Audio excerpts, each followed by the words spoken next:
July 11th is recognized by the United Nations General Assembly as the International Day of Reflection and Commemoration of the 1995 genocide in Srebrenica.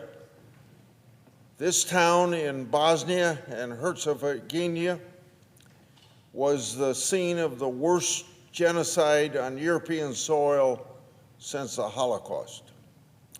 Bosnian Serbs, separatists, murdered 8,000 of their fellow Bosnians at that time. These fellow Bosnians had been their co-workers, their neighbors, even friends, because of their Muslim heritage, practicing that faith or not practicing. Many Bosnian families who survived the genocide, but who lost their family members, became refugees and found a home in my state of Iowa. Bosnian Iowans have enriched Iowa communities with their strong work ethic, family values, and unique culture. Today, there are renewed calls for ethnic separatism in Bosnia. That dredges up painful memories for those who lived through the genocide of the 90s. As we commemorate the loss which so many Bosnian families experienced, we ought to be alert to the renewed efforts to finalize the ethnic cleansing project began in the 1990s.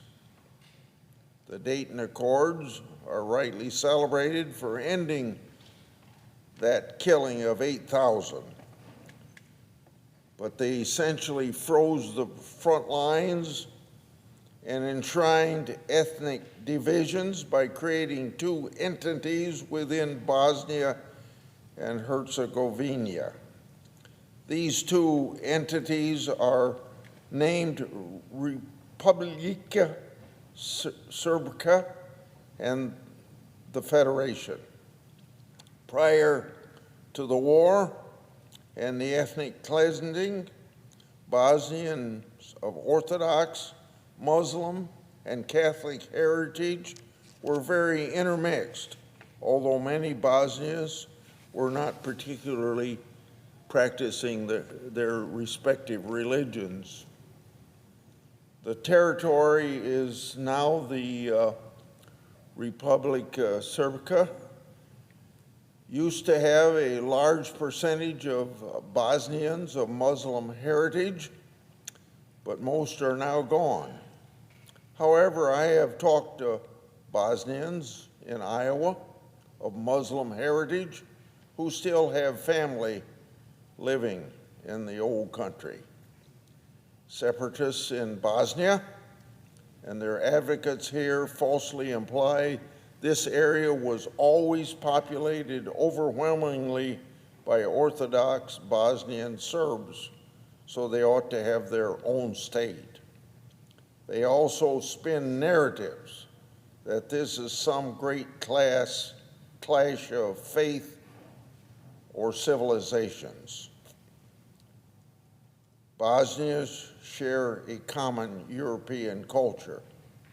However, it seems like ethnic identity, not whether or how a Bosnian practiced a faith, has been the focus of conflict. Now, there are no easy answers for Bosnia's future, but I'm convinced that state building based on ethnic cleansing is not the right way to go, and we should have learned that from the genocide of 1995. On another subject, Madam President, before noon today, we'll begin our first set of votes on the nomination of Whitney Hermandorfer to serve as Circuit Judge of the Sixth Circuit. Before we do, I want to express my support for her nomination and urge my colleagues to support her nomination and confirm her. Ms. Hermandorfer is President Trump's first judicial nominee, and she's really is a home run pick, or to use a more appropriate expression for a former baseball or basketball player, her nomination is nothing but net. Ms. Hermandorfer list of accolades is something to behold. She graduated magna cum laude, Princeton University, and was co-captain of her basketball team. She was valedictorian at George Washington Law School and clerk for 3 of the current Supreme Court justices, as well as another federal judge.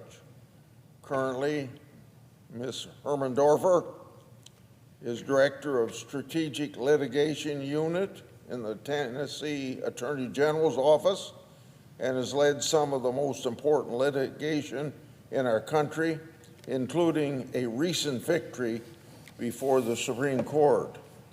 At her hearing, we witnessed firsthand her impressive intellect, composure under pressure, professionalism, and collegial nature. Her performance at her hearing was no surprise to anyone who knows her. Her nominations had been praised by practitioners and academics from across the political spectrum. They understand that Ms. Hermandorfer is dedicated to following the rule of law, not to advancing her preferred policy outcomes. Too often, we've seen judges play policymaker instead of being just simply a jurist. Ms. Hermandorfer understands the powerful role that judges have in our system of government, but even more importantly, she respects the limitation of that power.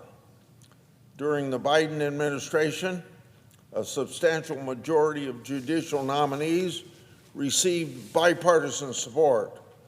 In fact, more than 80% of his nominees got bipartisan support. Republicans wouldn't have picked most of those judges, but many of them still got support from my side of the aisle. Given her impeccable qualifications, I hope we can have the same bipartisan support today for Ms. Hermandorfer. Otherwise, it just shows how political partisan the other side has become. The Senate's advice and consent role for judicial nominees is one of our most important jobs. Sometimes these decisions can be difficult, but in this case, it's pretty simple.